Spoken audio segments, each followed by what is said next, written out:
Rawalpindi Express has left the station, that's for sure. बहुत सारे सवाल करते हैं मुझसे कि बॉलिंग तेज कैसे की जाए, बॉलिंग तेज करने के तरीके क्या क्या हैं और किस तरह पेस बढ़ाई जाए। बहुत सारे सवाल आते हैं और मैं कोशिश करता हूं कि सारों को जवाब दे सकूं।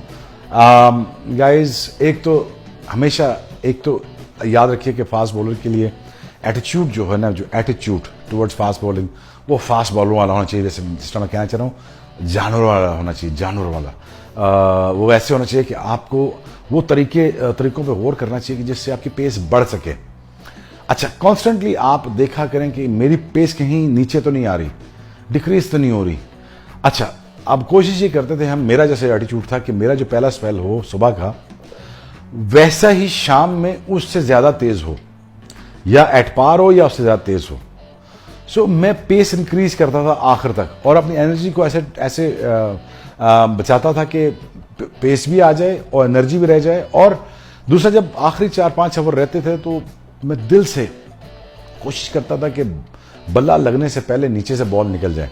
उसके लिए क्या क्या ट्रेनिंग करता था वो आपको जरूर बताऊंगा। अभी सिर्फ आपको इतना बता सकता हूं कि देखिए, जो पिच होती है ना 22 यार्ड की, मैं 22 यार्ड से बॉलिंग नहीं करता था, मैं करता था 26 यार्ड से बॉलिंग। ठीक, अब 26 यार्ड से मैं बॉलिंग करता था और जब मैं प्रैक्टिस करता था 26 यार्ड से पुराने बॉलों के साथ बॉलिंग करता था। और ये पुराने बॉल थे, कितने पुराने होते थे ये भी अगली वीडियो में बताऊंगा, आपको बॉलों समेत बताऊंगा।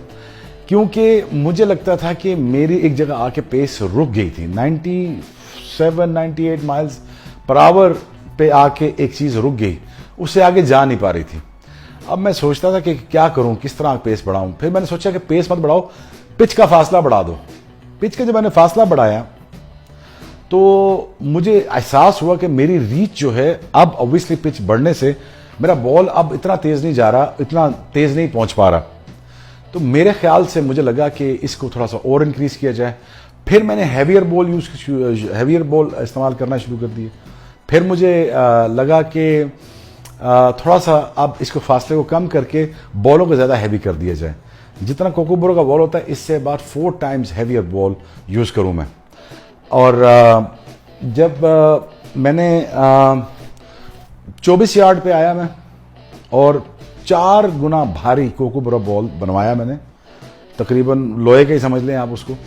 उससे बॉलिंग शुरू की 3 कदम से, पहले आके 3 कदम से बॉलिंग की, फिर 4 कदम से की, फिर 5 कदम, फिर 6 कदम पीछे जाता। फिर मेरे ऑल ऑफ सडन मुझे फिर एहसास हुआ कि मेरे जो शोल्डर है ना, वो इतना बड़ा हो गया। जिसे कहते हैं ओवरलोडिंग करना। अपने जिस्म को इतना मैंने स्ट्रेच करके यहां तक, इधर इतना था, जिसे कहते हैं मोडा, जिसे कहते हैं शोल्डर ब्लेड, वो इतना था तो फिर इतना हो गया था। जब वो इतना शोल्डर हो गया था, फिर उसमें ताकत काफी आ चुकी थी क्योंकि वो ट्रेंड हो चुका था हैवी बॉल करना। फिर जब मैंने नॉर्मल बॉल पकड़ा और वापस 22 यार्ड पे आया, तो अब ताकत बाजू में वही 26 यार्ड वाली या 24 यार्ड वाली, लेकिन फासला कम हो चुका था।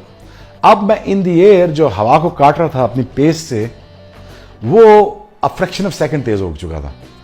तो ये ट्रिक ऑफ द ट्रेड मैंने इस्तेमाल की थी। फिर मैंने एक और 2-3 चीजें की थी। वजन बांध के, आपने मेरी बहुत सी वीडियोस देखी होंगी जब मैं टायर बांध के भाग रहा था या वेट बांध के भाग के बॉलिंग कर रहा था, वो भी आपको बताऊंगा अगली वीडियो पे। बट ये अभी थोड़ा सा टीजर दे रहा हूं एक्सप्रेस क्लास का कि पेस कैसे बढ़ाई जाती है। Love you all, keep subscribing my channel, take care, bye. Rawalpindi Express has left the station, that's for sure.